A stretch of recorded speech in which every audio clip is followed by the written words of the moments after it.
ये वीडियो शुरू करने से पहले मैं आपसे कुछ जानकारी चाहता हूँ, और जानकारी ये है कि 1 लीटर पेंट करवाने के लिए कितने आदमियों की आवश्यकता पड़ती है, और 1 लीटर पेंट अगर हम करवाना चाहें तब फिर कितने लोगों की आवश्यकता पड़ेगी।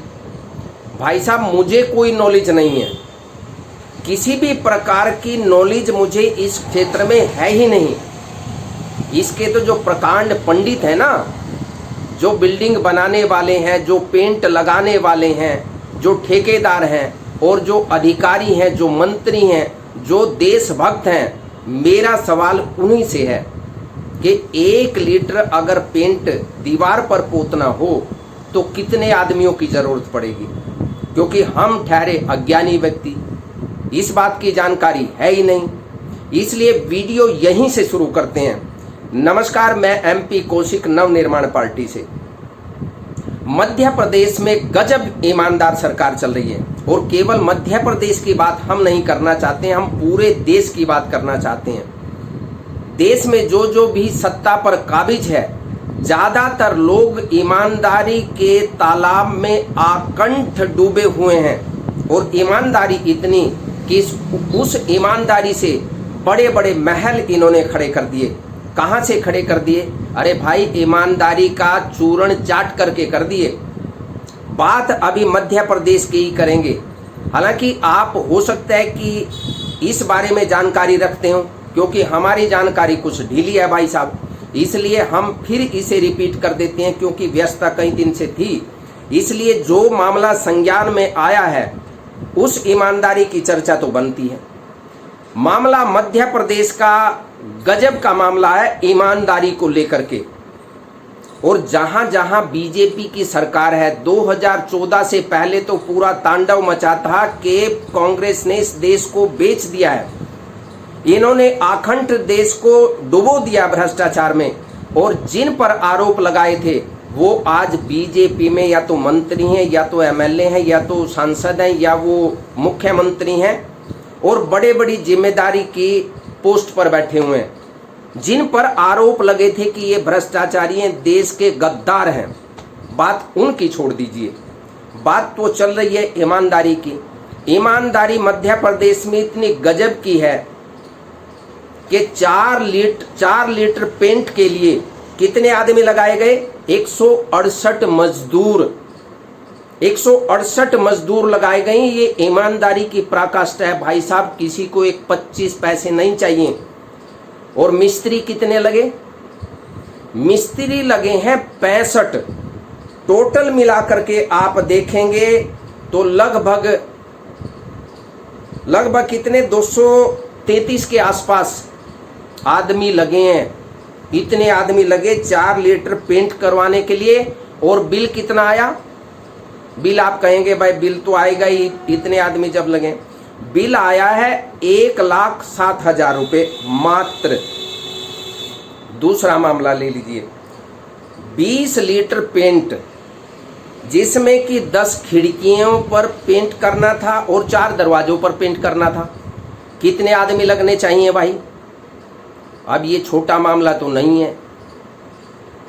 10 खिड़कियां और 4 दरवाजे, भाई साहब, एक आदमी अगर पेंट करने लगेगा ना, उसका जीवन खत्म हो जाएगा। इसलिए आदमी ज़्यादा लगाने पड़े। कितने आदमी लगाए? 395 लोग।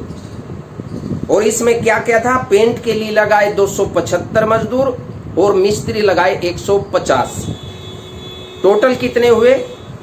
टोटल हुए लगभग 425 के आसपास। और बिल कितना आया? 2,31,650 रुपये मात्र। इतना पैसा बचा दिया लोगों का, लोगों के टैक्स का पैसा, जो बरसों बरस मजदूर लगते और न जाने कितना बिल इसका बनता, वो पैसा बचा दिया है देशभक्त लोगों ने, देशभक्त सरकार ने।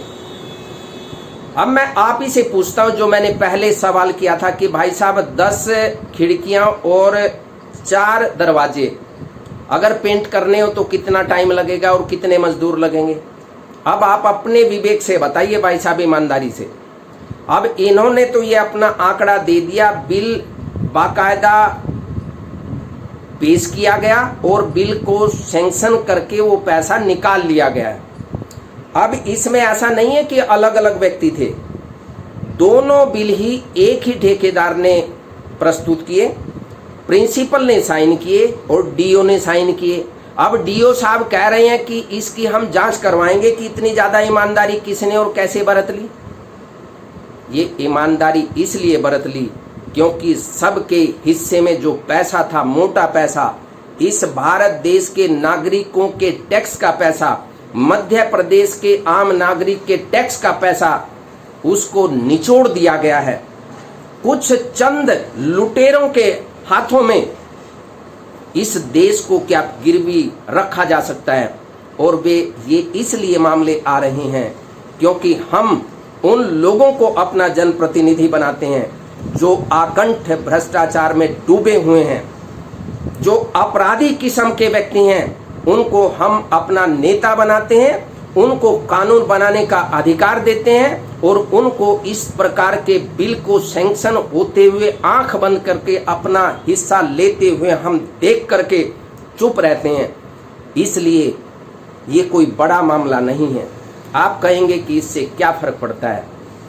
जो घुन होता है ना, घुन जो लकड़ी को खत्म कर देता है, अगर एक घुन लग गया उससे कितने करोड़ों घुन उसमें पैदा हो जाएंगे और बड़ी से बड़ी टनों टन लकड़ी को कैसे खत्म कर देंगे, इसका सहज अंदाजा लगाया जा सकता है। और किसी ने अगर ये सबूत देखना है तो लकड़ी हम दिखा देंगे जो बाहर से बिल्कुल चकाचक दिखाई देगी लेकिन अंदर उसमें कुछ नहीं है।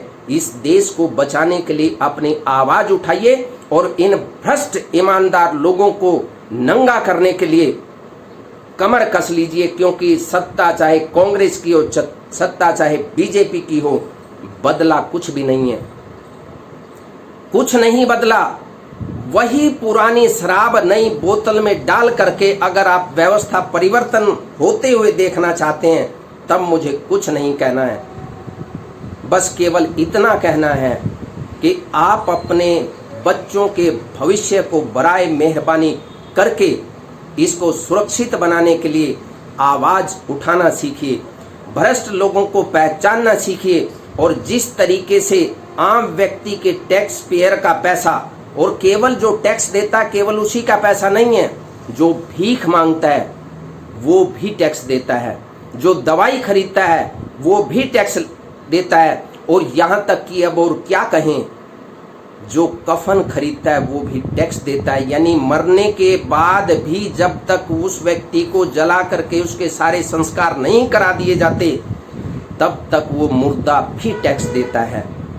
बाकी हम सभी हिसाब किताब आपके ऊपर छोड़ते हैं। नवनिर्माण पार्टी आपके मंगलमय जीवन की कामना करती है और हम उम्मीद करती हैं कि अगर व्यवस्था परिवर्तन करना चाहते हो तो एक नए रास्ते पर निकलिए। बहुत बहुत धन्यवाद। जय हिंद, जय भारत,